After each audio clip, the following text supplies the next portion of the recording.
This is your news source evening bulletin for today, Wednesday, the 23rd day of July in the year 2025. I'm Gordon Mosley reporting, and here is what we're tracking tonight. The U.S. ambassador to Guyana, Nicole Theriot, today expressed her government's concerns over the political aspirations of presidential candidate Mohamed, who remains under U.S. government sanctions. The ambassador said his election to government or the National Assembly could effectively cause the U.S. government to change the way it conducts business with Guyana. Mr. Mohamed, along with his father and their businesses, were sanctioned by the U.S. government last year over tax evasion and gold on the declaration. But Mohamed has thrown his hat into the political ring, launching his We Invest in Nationhood party and jumping the hurdles to compete in Guyana's upcoming elections. But the U.S. ambassador to Guyana today said his candidacy is concerning. We are concerned anytime a U.S. Department of Treasury OFAC-sanctioned individual has the potential to become a member of government. That is concerning for us. It's problematic in multiple ways because the way that we as the U.S. government can interact with the government, we have to be very careful if that person is involved. Let's say he were on a certain committee. We would have to be very careful in working with that committee. We'd have to make sure that we didn't work with him specifically. Following the sanctions against the Mohammeds and Government Permanent Secretary May Thomas last year, the U.S. government has been quiet on the issue.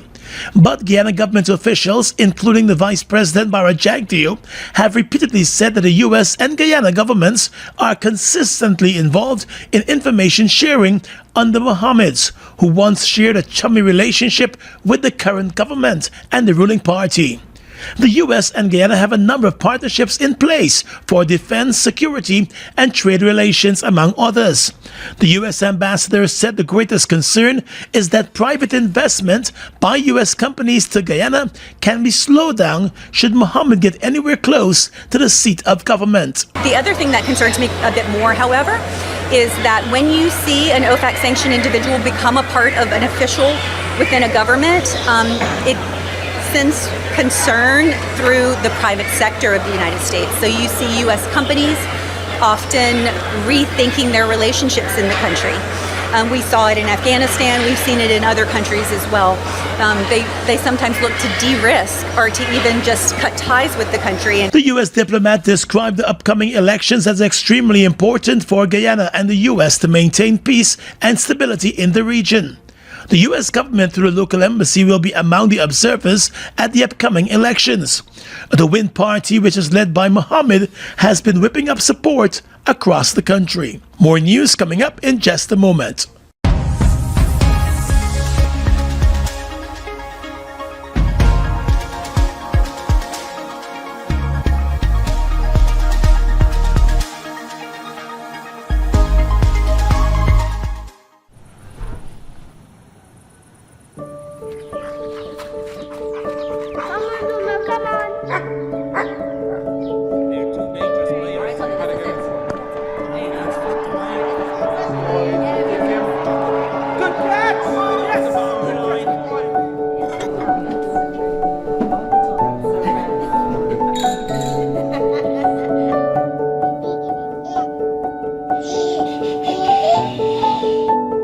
Your own home is so much more than just four walls, floors, and ceilings. It's a lifetime of great memories and stories. Come talk to us and start your journey home today. Republic Bank, we're the one for you.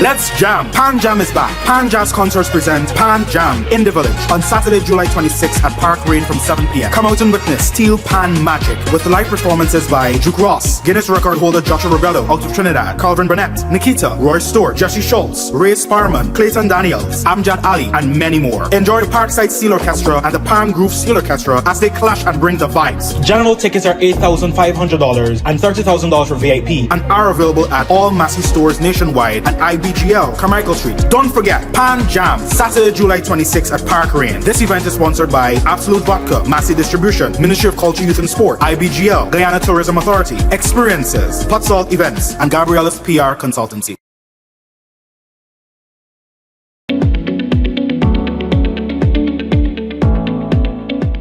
What's going on here, man? Why the two of y'all look so gloomy? Uncle Joe, you know thief man been in we house and thief all we valuables, including the ID card. Now election come wrong and we want to go vote. We ain't get no ID card to identify ourselves. No, we can't go vote. Well, you need to apply to GCOM to have your ID cards replaced. But you need not worry that you won't be able to vote because you don't have your ID cards. GCOM has put other measures in place to accurately identify voters like you who may not have the ID cards. But how they gonna do that? How they gonna know is we name on the list if we don't have ID to prove it? In addition to your ID card, voters can present their valid passports or valid driver's license if they have these. Really? But further, GCOM has placed your photograph alongside your name on a folio which will be at the polling station. And if you go to the polling station without a photo ID, you will be asked to state your name and address. The elections official will look at your face and then compare it with the photo alongside your name on the folio to confirm that they are the same. Then you'll have to answer some questions to verify your identity. If the election official is satisfied that you are the person who you claim to be, you will be allowed to vote after taking an oath of identity. So you get for vote? For more information, contact the GCOM on 225-02779 or visit www.gcom.org.gy.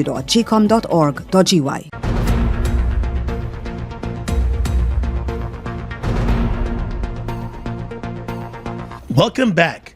Candidate for the We Invest in Nationhood Party, Natasha Singh, plans to mount a legal challenge against the Demerara Bank after the financial institution closed her personal account and the personal accounts of a number of other candidates of the party.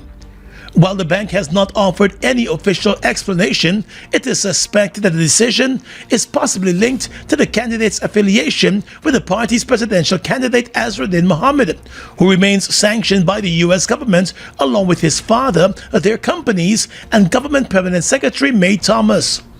Under the U.S. sanctions, financial institutions could face risk for doing business with the sanctioned persons and their sanctioned companies.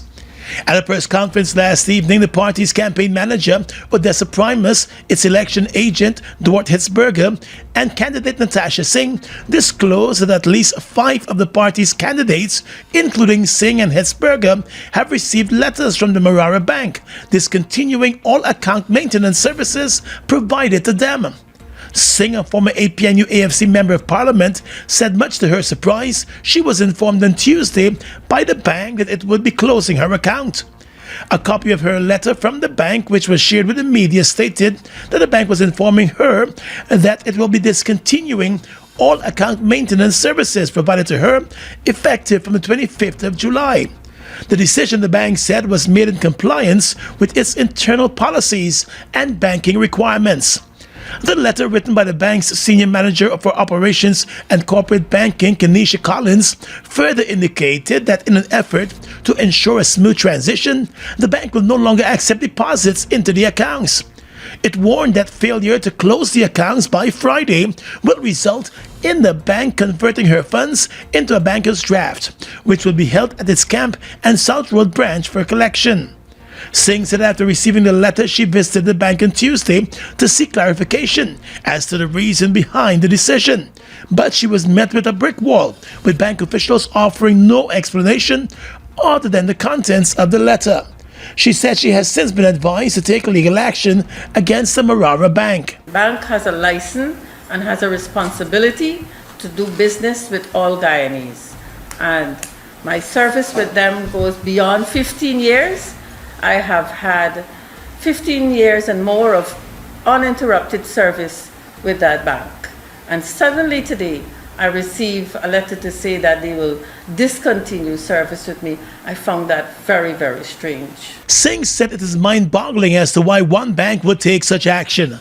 However, she assured that in the face of what she sees as an attempt to intimidate the candidates, the party remains resolute. Truth be told, what this is doing to all of us, when I look at it at the national level, it's really building our strength and resilience to bond together and to ensure that we work harder to take the PPP, the vindictive PPP, out of government. The party's agent, Dwart Hitzberger, said he too received an almost identical letter from the Demerara Bank on Tuesday, with the only difference being the name of the account holder.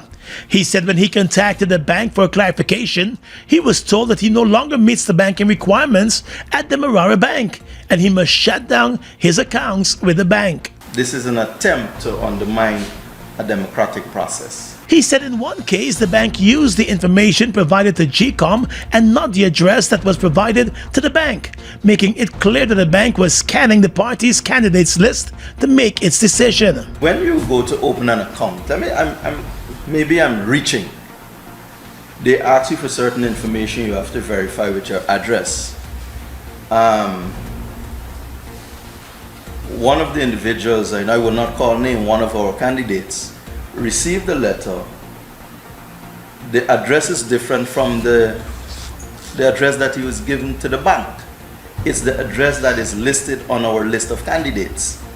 So clearly I could extrapolate and say that they are extracting the names of persons who have connections to the bank from our list. But if I'm reaching, I'm reaching. He said he too is contemplating his next move and will also consider legal action. Meanwhile, the party's campaign manager, Odessa Primer, said the party stands united on the matter and will not be intimidated. We will stand by our people. We will not be intimidated by any stretch of the imagination. And I understand that while the government loves power and what the feel of power means for them, our people will not be intimidated. We will stand together and we will stand strong. Because this is a democracy. The bank's decision follows the party's submission of its list of candidates to the Elections Commission and the subsequent approval of that list to contest the September 1 elections. The party strongly believes that the governing People's Progressive Party Civic is behind the Demerara Bank's decision, since many of its high-ranking members share close ties with the bank's management. And was asked even from persons in the media about why people weren't mentioned earlier, why we weren't seeing other people earlier. And it is because of these same fears that people have, that you have government ministers reaching out to people and calling them and asking them to take their names off of lists and threatening people. She warned that members and supporters of WIN will pull their finances and support from the Demerara Bank and the associated businesses that have taken such an approach to the party. She said the situation is unfortunate and unacceptable. That if the Demerara Bank, or any other bank for that matter, decides that they are going to discontinue business with any of our people, then all of our people will remove their monies. Because if one person's money who's part of our team isn't good enough for you, then we'll take all of it. And every other business that is associated with Demerara Bank. Primer said WIN's presidential candidate, its candidates and supporters have been the subject of victimization, and it must stop. She said the party will be writing to the international observer missions and the international community to inform them of what she sees as the most recent attack on the party and an effort to undermine democracy in Guyana. Let's tell you now that the inaugural Global Biodiversity Alliance Summit opened today at the Artichon Conference Center, with President Irfan Ali warning that globally, biodiversity is in crisis. The president underscored the need for strengthening the international commitment to protecting the world's biodiversity, addressing global and regional leaders, including the President of the Dominican Republic, the Prime Minister of Barbados, and the Prime Minister of St. Vincent and the Grenadines. President Irfan Ali said the summit is taking place at a time time of urgency. Across the globe, biodiversity is under siege.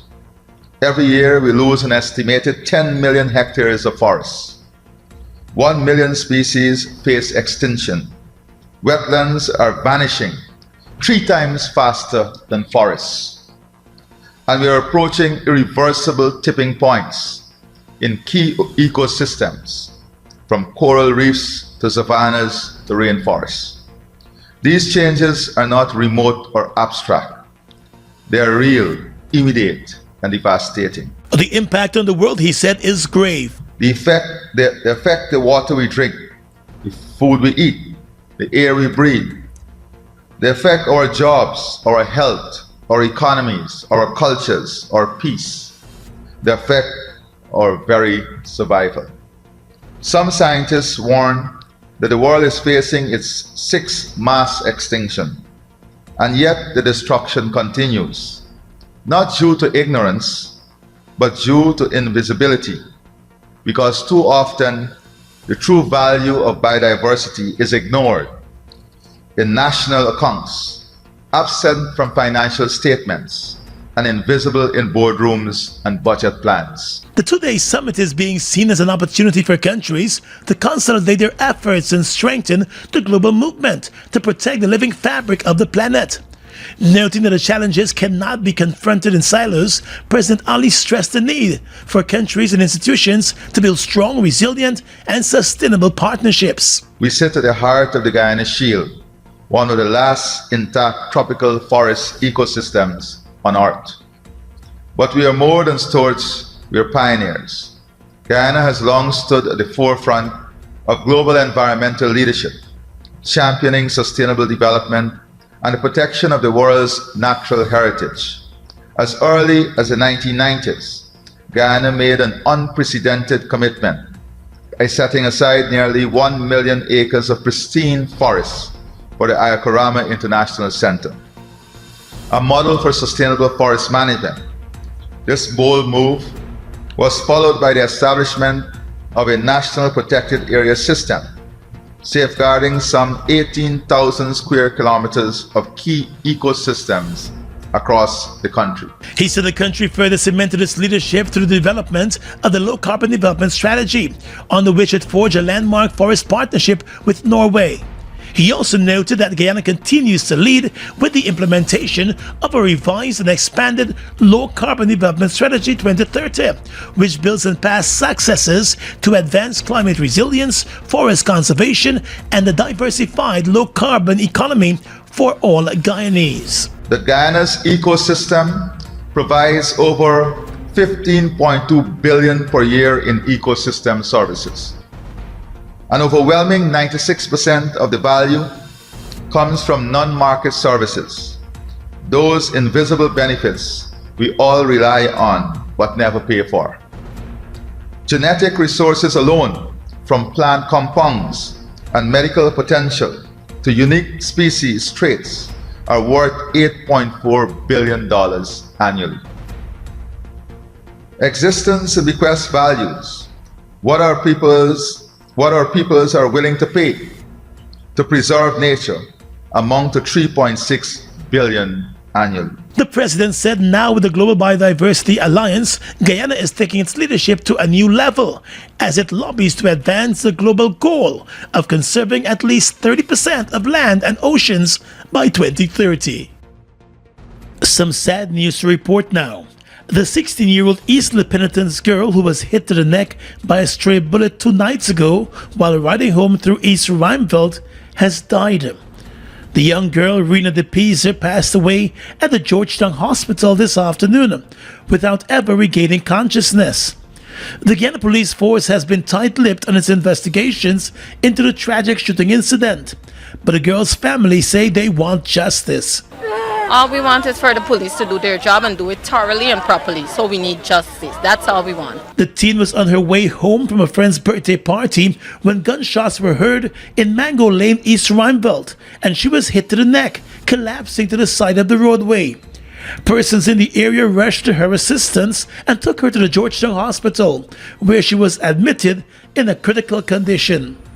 The family members were hoping that she would have recovered, but news source understands the injuries were severe and her condition worsened.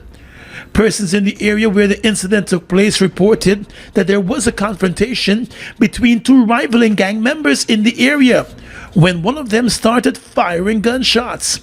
It is believed that it was one of those gunshots that hit the teen. A number of persons were questioned about the shooting. When you are identified at the polling station as the voter you claim to be, you will be given a ballot paper for you to vote. The election official who gives you the ballot paper must stamp it in your presence at the back of the top section and bottom section with the official 6-digit number of the polling station. If you are given an unstamped ballot paper to vote, it is your right to insist that it must be stamped correctly before you accept it to cast your vote. If you vote on a ballot paper that is not stamped with a 6-digit number, your vote will not be counted because a ballot paper that is not stamped is not valid. It is your constitutional right and civic duty to vote at the upcoming general and regional elections providing you are listed in the official list of electors. Vote early on election day. For further information, contact GCOM on 225-027729, 226-6557, 223-9650 or visit the GCOM website at www.gcom.org.gy. Radhika, unhand me! Radhika, you touch me on appropriation, or Radhika? Nothing to laugh about 16. July 26th and 27th at the National Cultural Center. Me no want go Barbados because Bart say it's not a flex. Tickets are $2,000, $3,000 and $5,000. Just a sexual harassment. Radhika, lose me!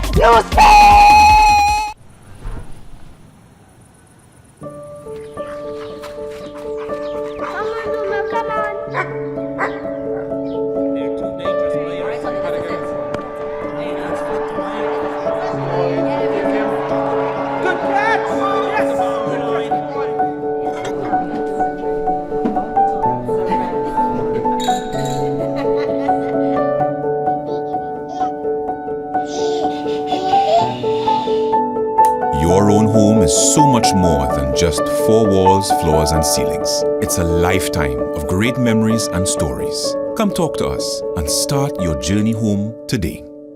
Republic Bank. We're the one for you. New York City, summer is about to get hot. Saturday, August 2nd, SR Hamilton LLC presents Gospel Infusion. Featuring Samuel Medas, Psycho, Eddie Neblett, Sean Daniels out of Trinidad, Christelle Brandt, Sherilyn Maloney, DJ Kesta D, Timothy Roberts, and many more at the South Jamaica Multi-Service Center, 11402 Guy R. Brewer Boulevard, Queens, New York. Gates open at 4 p.m., showtime 5 p.m. Get your super early bird tickets for only $50. General admission $70. Pay more at the gate, and limited VIP $100 all inclusive. Come and experience the outpouring of God's grace Saturday, August 2nd. For more information, visit Gospel Infusion on Facebook and Instagram. Washi. Hi people. Washing made so easy since I found Washi. Washing me use wash me clothes and I can say Washi soap powder wash clothes so nice. Washi soap powder leave your clothes color bright. Washi soap powder leave me clothes smelling nice, of course. So give thanks for Washi soap powder for doing my laundry right. Keep my clothes color bright. Have my clothes smelling nice for sure. I could not ask for more. Comes in lemon and original. It is a washing machine in a pack. Washi soap powder wash clothes so nice. Washi soap powder leave your clothes color bright. Washi soap powder have my clothes smelling nice, of course. Distributors located in the Starbrook Market.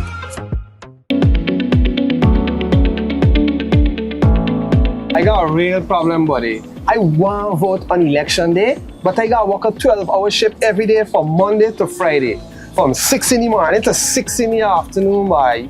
I got the same problem. I registered to vote in Kitty where I live in, and I walk in till up in Linden. And I only get Sunday for go home, and then back again Monday for work. You know, truly speaking, the hours you work in and the place where you work should not prevent you from voting. Really? How come? Listen, The law makes it absolutely clear that employers should give time off to their employees so as to vote. All you have to do is inform your employer that you need time off to exercise your constitutional right to vote. For real? That's exactly what I can do. Hey, me too, buddy. Yeah. I didn't do that so bad. For more information, contact the GCOM on 225-027729 or visit www.gcom.org.gy. The Ministry of Health, with technical support from the Pan American Health Organization, has launched a national suicide surveillance system, which is designed to facilitate real-time tracking and analysis of cases of suicide and attempted suicide. The National Suicide Surveillance System was launched at the Ministry of Health on Tuesday by the Minister of Health, Dr. Frank Anthony, in the presence of the Director of PAHO WHO, Dr. Jarbas Barbosa da Silva, and PAHO WHO Guyana Country Representative, Dr. Kim Dixon. Dr. Barbosa da Silva said Guyana faces a high burden of suicide and suicide attempts, making it a serious public health concern for the country. He, however, said PAHO was pleased to provide technical support to the government through the Ministry of Health as it moved to reform mental health care at all levels within the country through legislative reform and improved policies and programs.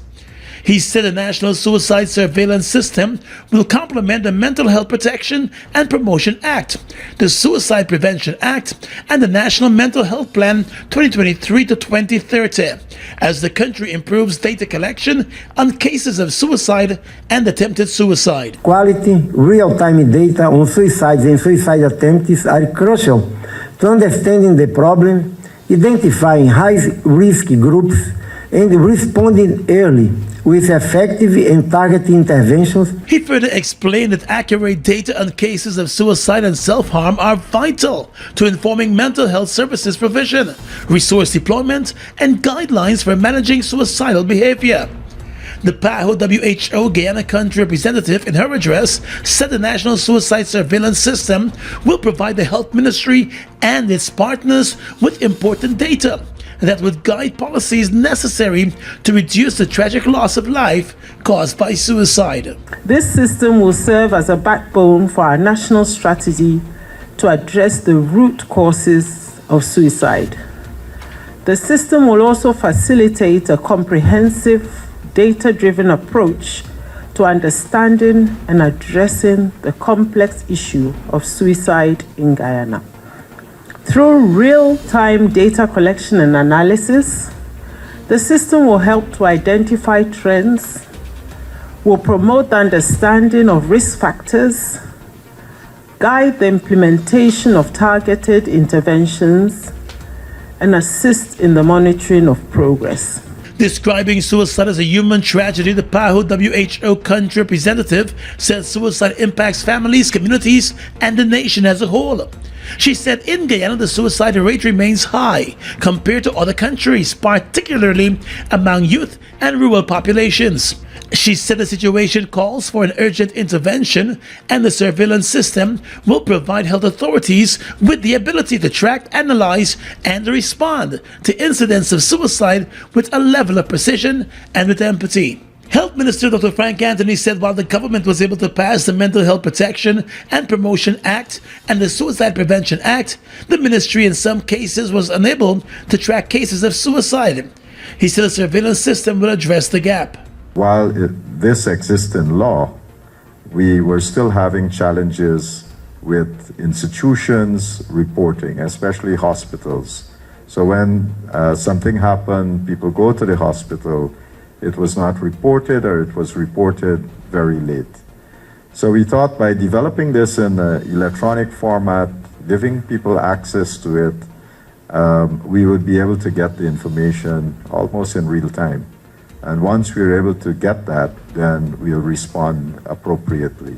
The health minister said now with the ability to track cases of suicide and suicide attempts, the health ministry will be able to track survivors in the case of those attempted suicides and provide counseling and support to families and those affected. The Ministry of Human Services and Social Security has opened the first Brave Center in Region 3, offering support to youths and men. The new center, located in the West Central Mall at Lenora, is poised to be a safe and supportive space where men and youths can access vital services, express themselves freely, and receive guidance without judgment. The space is a collaboration between the ministry and the Essequibo Islands West Demerara Chamber of Commerce and Industry. The two sides signed a memorandum of understanding which outlines mutual responsibilities and agreement to waive the rental fee for the center's operations during its first year. The center will operate under the ministry's Sexual Offences and Domestic Violence Policy Unit and Family Enhancement Services section, offering a range of services tailored to support men and youths with emotional healing, personal development, and accountability. While delivering the feature address at the opening on Tuesday, Minister of Human Services and Social Security Dr. Vinny Prasad said that the center's main purpose is to positively impact lives without labeling anyone. She stressed the importance of investing in the nation's young people, especially in areas like mental and emotional well-being. Today, the ministry has established 10 youth hubs across the country, providing safe, supportive spaces where young people can freely express themselves and access the help they need. Shifting her focus to men, the minister clarified that the Brave Center is not about stereotyping, but it's about creating a space where men are heard, supported, and empowered. Now to the countdown to elections. The U.S. Ambassador to Guyana, Nicole Theriot, says Guyana remains a strategic partner to the U.S. and her country will be providing critical support for the upcoming elections to ensure that the elections are peaceful. Speaking to reporters this morning, the ambassador said the U.S. remains supportive of free and fair elections here and will be providing training for the Guyana Police Force, financial support to the OAS Observer Mission, and fielding its own electoral observer mission. Really important to the United States. One, it is a strong democracy in a region that has seen a bit of backsliding in democracy, and I'm talking about the Western Hemisphere writ large. So the fact that Guyana is such a strong democracy, that's an ally for us, and we want to do everything that we can to maintain that. She noted that while the U.S. has an interest in Guyana's energy sector, its interest goes beyond that. And she also noted that the country's support for those elections is to preserve those interests. Absolutely. I think there are multiple factors. Food security is also incredibly important to the United States. I think we all saw how important it was when we dealt with COVID. So Guyana's role in food security, energy security, its strategic partnership with us, and its defense of democracy, all of those things make Guyana an incredibly important partner for the United States. Ambassador Theriot said there is no change presently in the relations between the two countries. In fact, she said her country is increasing the security cooperation with Guyana to go beyond what was signed already.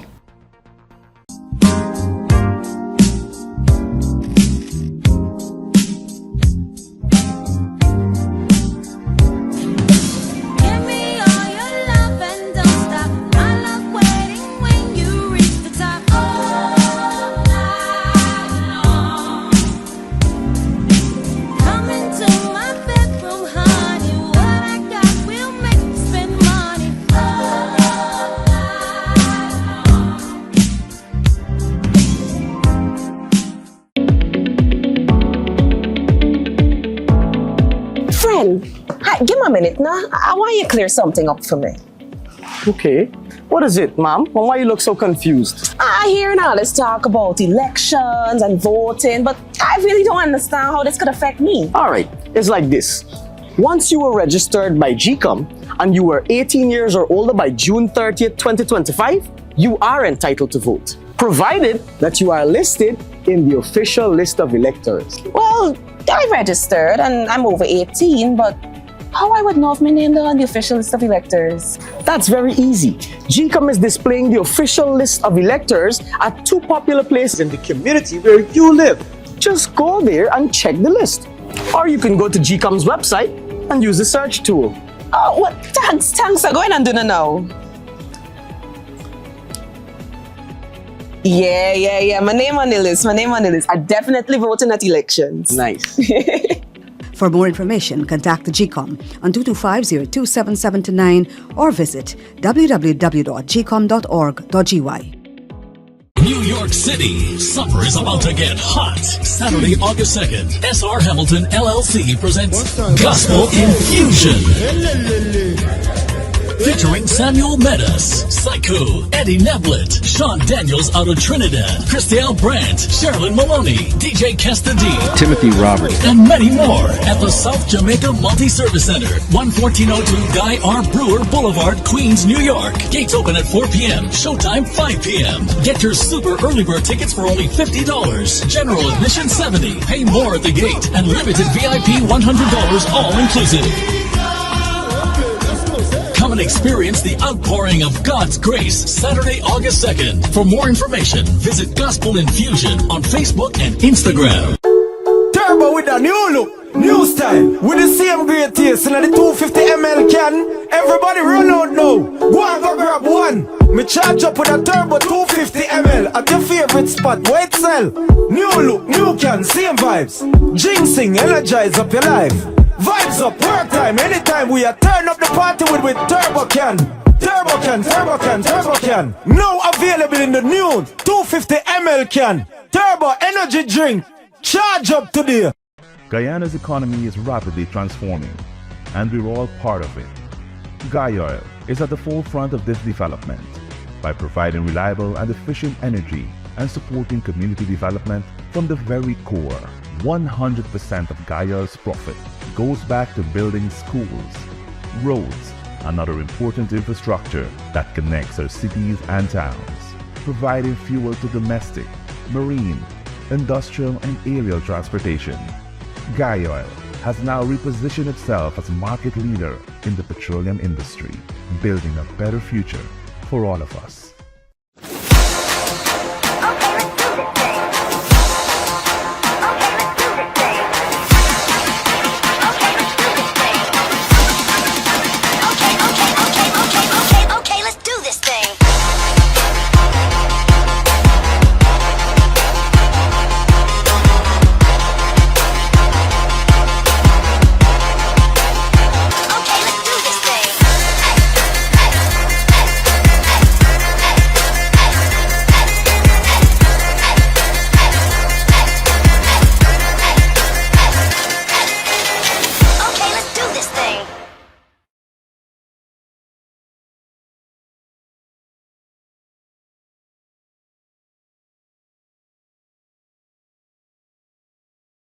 With your regional and international news tonight, I am Svetlana Marshall in the region. ExxonMobil has begun negotiations with the Trinidad and Tobago government to explore for oil and gas in up to 7 deepwater blocks off the east coast of the Caribbean country, which the top U.S. oil producer left more than 2 decades ago. 2 sources close to the talks told Reuters. The areas Exxon is interested in are located north of the company's prolific Stabroek block in Guyana, the fastest growing oil production province in the world, the people said. Exxon and partners Hess and CNOOC have discovered more than 11 billion barrels of recoverable oil and gas in Stabroek and plan to produce more than 900,000 barrels per day of light sweet crude later this year. Trinidad and Tobago is speaking with several major oil and gas companies. Trinidad and Tobago's Energy Minister Rutalal Amunilal told Reuters on Tuesday. He said, and I quote, "We are in discussions with several major players to ramp up exploration and production within and outside of bid rounds." End of quote. Exxon said it does not comment on rumors or speculation. Exxon left Trinidad and Tobago in 2003 after a failed exploration program. Under the new government of Prime Minister Kamla Persad-Bissessar, Trinidad aims to rejuvenate investment, especially offshore, where more gas output is needed to support the nation's liquefied natural gas (LNG) and petrochemical industries. A Brazilian Supreme Court justice has threatened to detain former President Jair Bolsonaro. The judge, Alexandre de Moraes, accused Bolsonaro of breaching a ban which bars him from appearing in audios, videos, and interviews shared on social media. According to the BBC, the judge said the ex-president could face immediate imprisonment unless his lawyers could provide a satisfactory explanation within 24 hours as to why their client had appeared in a video shared by Bolsonaro's son, Eduardo, on Monday. Bolsonaro is on trial for allegedly plotting a coup to prevent President Luis Lula da Silva from taking office in 2023, which he denies. And finally tonight, international news. More than 108 agencies warn that massive starvation is spreading across Gaza, accusing Israel of not allowing food inside the Strip to be distributed, according to the BBC. The Hamas-run health ministry in Gaza says that 10 people have died of malnutrition in the last 24 hours alone. Israel, which controls all border crossings in Gaza, said on Tuesday there were 950 trucks worth of aid currently waiting in Gaza for international organizations to pick up and distribute. Meanwhile, Israel says its ground and air offensive continues, with Hamas-run Civil Defense Agency reporting 17 people killed by airstrikes in Gaza on Wednesday. And that's your News Source Evening Bulletin for tonight. I'm Svetlana Marshall, wishing you a pleasant evening.